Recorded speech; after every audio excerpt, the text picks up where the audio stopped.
Yeah, just after game soreness. It was a tough fought game, and just tried to do things to help our team win. Yeah, nothing out of the ordinary. What's your healing process like for you personally? Healing Yeah, process, for you personally to get like over week a to loss. week or off season, or Just after a game like that, what's the healing process like after the first playoff game loss? waking up, coming in here trying to get some rehab, and trying to fix any ailments that you might have, making sure that everything's intact. This is it's a violent game that we play, and stuff happens within the game, and throughout the year, I think on every team, nobody's really 100% healthy. Guys are playing through stuff, and it's just the nature of the business that we play in.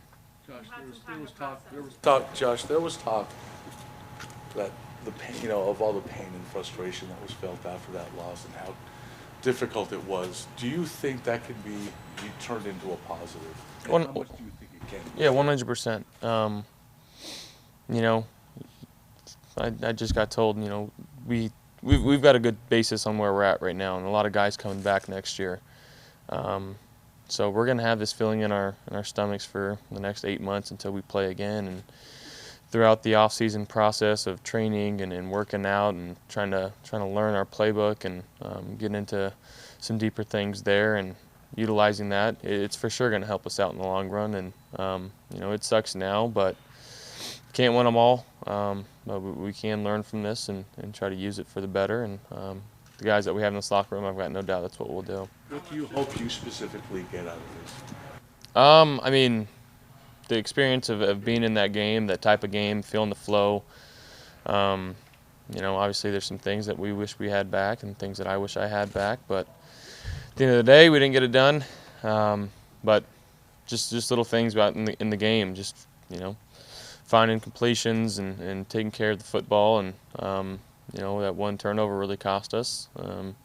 Allowed them to get 3 more points, and that's what they ended up winning the game by. So just still stuff to learn from, and it's going to be every week, every year. You're going to find a way to learn something and get better and want to improve on yourself, and that was no different than what happened yesterday. Partly from the chaos of a playoff game, but how much did that game kind of just speed up on you and on the team in general, and it was just hard to get it under control the last 15 minutes or so?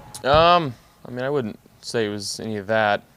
We got to go out there and execute, and we didn't do a good enough job of that, and the Texans did. And again, they made one more play than we did, and they ended up winning the game. So it's really no more than that. But we've got to be better. We know that. Unfortunately, a loss like this, and it ends your season, and like I said, leaves you with a sour taste in your mouth. So again, we'll learn from it. We'll grow from it. We got a lot of guys in this locker room that I wouldn't trade for the world. So we're going to continue to get better and try to heal our bodies up and get ready to go next year. Josh, I know you subscribe to Coach's daily growth mindset. So what, maybe you haven't had a ton of time to think about it yet, but what do you maybe put at the top of your to-do list for your personal game going into the offseason? I mean, there's a lot, obviously. A lot I'm going to do mechanically, just trying to shore some things up there, watching more film,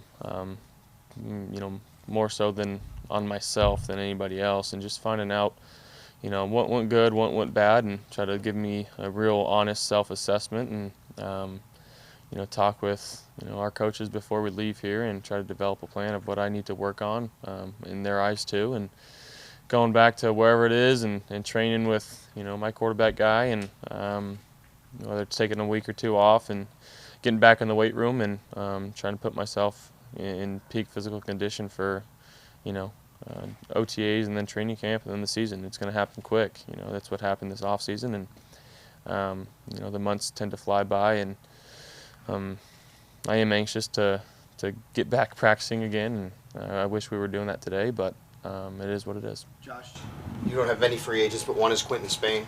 He said he'd like to be back. What did he mean to the offensive line and to you in particular this year? He's been awesome for us. Just his mindset, his attitude, the way he plays. He brings a fire. He's a really good dude too. I love him, and I wish we get him back too. I know it's the nature of the business. If I didn't say we'd have him back, and he's just one of those guys that you want on your team. He's a team guy. He communicates well with the other guys. He gets along with everybody in the locker room. He's a good presence, and then he goes out on the football field and plays really well. So I guess time will tell when that happens. But I hope he knows that I love him, and that'll never change. You're going to be working with Jordan Palmer again in the offseason. What in particular do you want to work on in areas you want to grow in preparation for 2020? Again, just some mechanical stuff, and making sure that everything's sequencing right, and just the more repetitions I get in that aspect is going to help. Is that what the plan is right now, to go back to California and do what you have been with Kyle and Sam and Jordan and those guys? That's the plan as of now, yeah. Players come and go, and coaches can come and go too. What's your thought on Dayball potentially, moving up and getting a shot? I mean, listen, I love Dable. He's been one of my most favorite coaches I've ever had in my entire football career. Whether he gets an opportunity to do that, personally, I would hate to see it.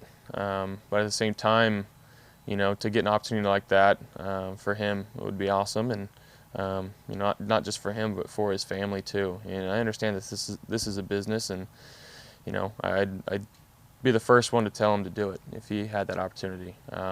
But the relationship that we have, it's special, and I deeply care for him and his family and what he's been able to do for me, and how he's taken me under his wing. So time will tell in that aspect too. But again, a guy that I love, and that'll never change.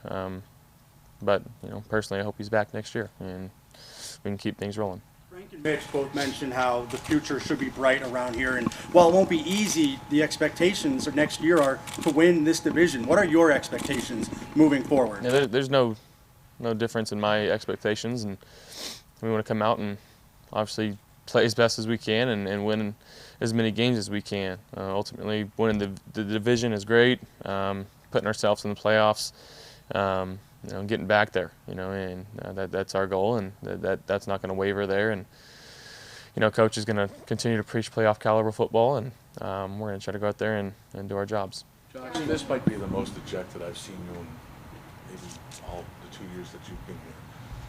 How long do you think it takes for you to get over it? And in some ways, you hope a part of it you don't get over it. It may harden you in some ways. Yeah, I won't be over this until we start playing again, for sure.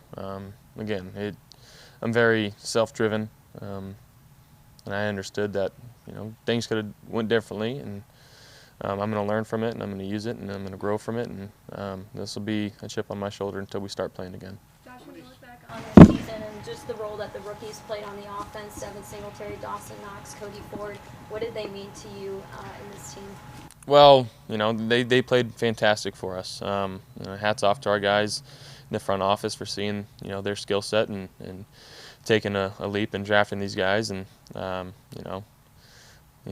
only are they good football players, they're going to be great football players, but they're great human beings off the field, and they fit in well with this locker room, and they fit this culture very well, what Coach McDermott's trying to preach here. And appreciate what they've done for us this year, and they're going to have to understand that things don't get easier. Just because you've played in the league for 1 year doesn't mean that next year's going to be simpler or anything like that. And so they're going to work hard. I got no doubt in that, and they're going to come back in OTAs and training camp ready to get after it. And with a year of experience under their belt, they are going to be better, and we're going to rely on them more in this offense, and that's just how it goes. How would you characterize the individual steps forward you took as a quarterback in your second year? I really haven't had a chance to kind of step back and look at it. My personal goals are team goals, and we didn't get the job done in the playoffs, and I could have helped that, and that's how I'm feeling.